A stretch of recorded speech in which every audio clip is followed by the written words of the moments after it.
So over the weekend, Abby Martin reached out to me, and she told me that her husband, Mike Prysner, did a podcast recently with somebody who was a prisoner at Guantanamo Bay.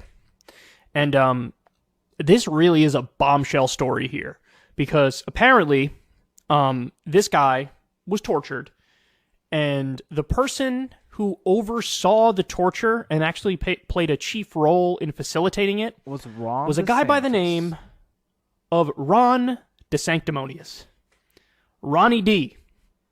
DeSantis, the rising Republican star, is apparently, and I love this, is crazy, already a war criminal, even though he hasn't even had an executive position yet in the federal government. I don't even know how you pull that off. But apparently he pulled that off. So let's listen to this excerpt from Mike Prysner's podcast, and you'll get all of the gory specifics of what went down with Ron DeSantis overlooking it. As you know, Guantanamo, Mike, was created out of the legal zone, out of the legal system, out of the humanity base. Torture was the mechanism of Guantanamo. Torture, abuse, and experimenting on prisoners in Guantanamo. We went to a massive hunger strike in 2005. And was like over 500 prisoners participated in the hunger strike. And at that time, the only way to calm us down was they told us, okay, we are going to talk to listen to your need. We believed them that they would negotiate and talk to us. And we told them that's what we need, But it was a trap, basically. It was a trap. I mean, everything turned upside down. So we went again on hunger strike. We were on forced feeding. It was torture. We were bleeding all the time. And I saw a fucking handsome person who was coming. He said, I'm here to ensure that you're treating humanely. And we said, okay, this is our demand. We were not asking for much, At the beginning, he was just... It was Ron DeSantis. Yes, exactly. The person. He said, I'm here to ensure you're being treated humanely. Yes, exactly. Bullshit. And if you have any problems, if you have any concerns, just talk to me. And, we were drowning in that place. I'm like, oh, this is cool.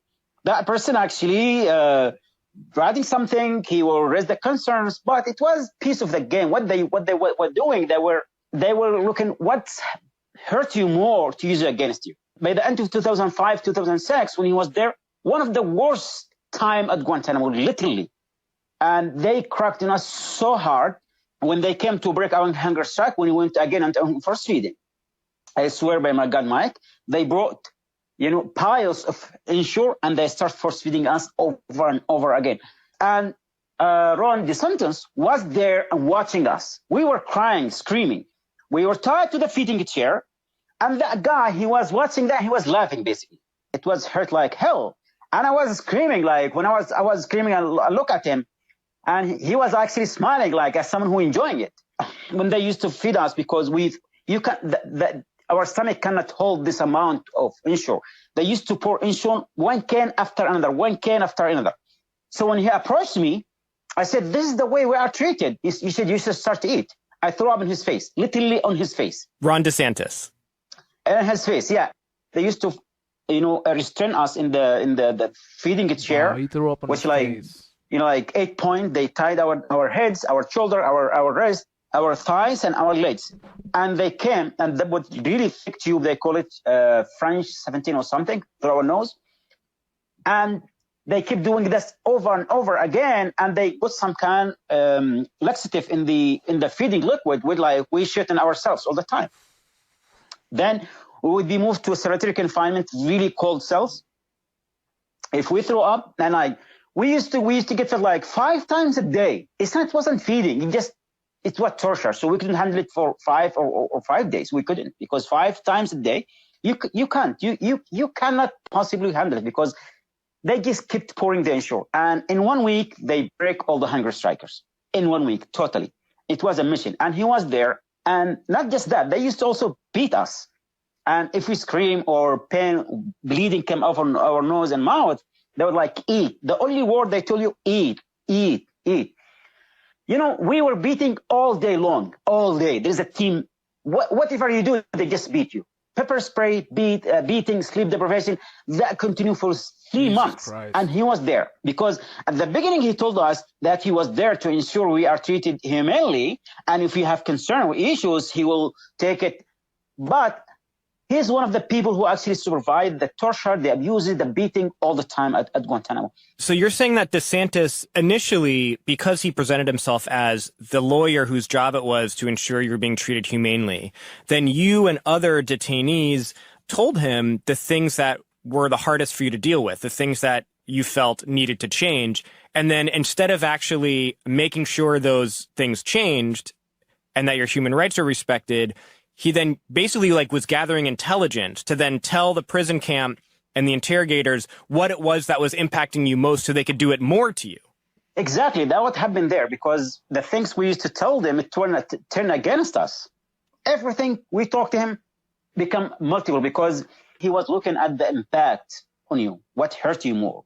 Ron DeSantis was there all the time because his job to walk around and talk to prisoners.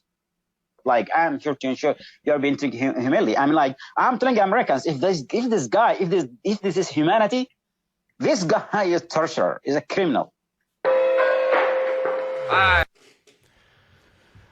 So, look, after hearing the story, it's even stronger than what the initial claim is. Ron DeSantis is a torturer. He's a torturer. That's what he is. So, his job, as described, is... let me pretend to be the lawyer who's here to help you and treat you more humanely, and everything that you tell me hurts you the most, we're going to do more of that. They did more of that. I'm going to sit there, watch it, and laugh at it. What are they doing to you? And the descriptions are stunning as to what went down. Ron DeSantis is so they were on a hunger strike to get some basic changes, and they would force feed them Ensure until their stomachs couldn't handle it anymore. They would literally, just pump them full of Ensure. They would also put laxatives in there. So force feed you until your stomach's about to fucking pop. And then you're shitting yourself on a cold cell floor. By the way, we know from previous reporting that there were people who actually died in those cold cells. That was one of the things they do, is they'd lock you in a cold cell overnight. And then one time they came back and somebody was dead in the morning. The other thing that I feel like is an important thing to point out is a lot of people don't realize that the overwhelming majority of people who were kept in Guantanamo Bay were not guilty of any crime at all. In fact, I believe it was The Guardian. I don't know if they did the initial reporting, but I read it in The Guardian. The Bush administration had cut a deal with warlords in Pakistan and Afghanistan and said to them, hey, we were just attacked on 9/11. Can you please send us anybody who's, an Al-Qaeda, who's a terrorist or whatever? And then what happened is, because it turns out warlords in Pakistan and Afghanistan are not the most trustworthy people, they just went out and rounded up their own political enemies and then shipped them to the U.S. And so we had all of these people totally innocent of any wrongdoing in Guantanamo Bay. And there were a number of scandals around some of them. One guy was literally a German citizen by the name of Murat Kurnaz. I remember that because I think that was one of the first segments I ever did on the internet was talking about this guy, Murat Kurnaz, who was innocent of any wrongdoing, German citizen, and he was tortured. I think it was at Gitmo. Maybe Abu Ghraib, but I'm pretty sure it was Gitmo. And now we know Ron DeSantis, already a war criminal. Wow. Look, man, that's impressive. Gotta hand it to him. At least, Obama had to be president before he became a war criminal. Trump had to become president before he became a war criminal. Trump was a regular criminal, a financial criminal, a white-collar criminal, a fraudster. But he wasn't a war criminal until he went into the White House. Ron DeSantis, if he runs and if he wins, he will be a war criminal before ever stepping foot in the White House. That, ladies and gentlemen, is astonishing. The man oversaw torture, tricked people, got them tortured even worse, and sat there and laughed as they were force-fed and they were given laxatives and they were nearly about to die and shit on themselves in a cold cell. Wow. And I'm not surprised now that, again, this is the darling of the Republican Party. As Trump is slowly but surely, petering off, you got the rise of this guy DeSantis. And clearly there's already all the dirt in the world on him. Because this stuff makes them like you more. You're a good steward of the empire. So Wow, what a story. Now let me ask you, how far and wide is this story gonna spread? Unfortunately, look, I've been doing this a long time. I've been doing this full time since 2012. Usually, stories involving torture and war crimes, they're a dud. They don't get spread far and wide. Why? Because generally speaking, you don't have the mainstream outlets cover it. You know, you're not going to have CBS, ABC, NBC, MSNBC, CNN, even people who nominally don't like DeSantis because they're my bad. Or propagandists for the Democratic Party and the Republican Party. Even they are probably not going to touch this. Look, I hope I'm wrong. I would love nothing more than to be dead wrong and that this story spreads far and wide. But unfortunately, I don't think it's gonna.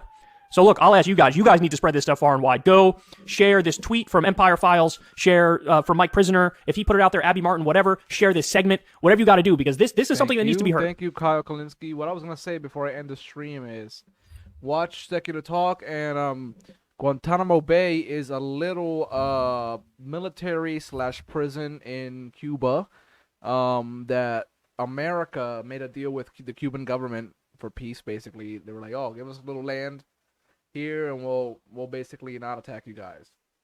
Cuba was like, "Okay, you can use this land, bam," and we turned it into a fucking prison. The reason why it's a prison is because we send people there to torture them. The reason why we torture them there and not in the United States itself is because in the United States the Constitution says you can't do unreasonable punishment on people, unreasonable punishment, unreasonable search and seizure, torture basically, and so they have to torture people outside of the U.S. basically. But I'm sure some torture does happen in the U.S. still, but like mostly it happens in Guantanamo. And a lot of the people that are tortured there are innocent. Like they haven't been convicted of anything. Maybe one or two of them are terrorists or whatever, but like most of them just innocent people that just been thrown in there for no reason. And Ron DeSantis is torturing them, so awesome. I also feel short. I'm short. I have what's that syndrome that one guy, Napoleon? Didn't Napoleon have like short man syndrome or something? Goddamn Napoleon. Alrighty, I think that's good. Alright guys, so we're gonna check out Joe Rogan spreading right-wing conspiracy theories that basically got Fox News sued. So this is the same stuff that got Tucker Carlson like kicked off of Fox News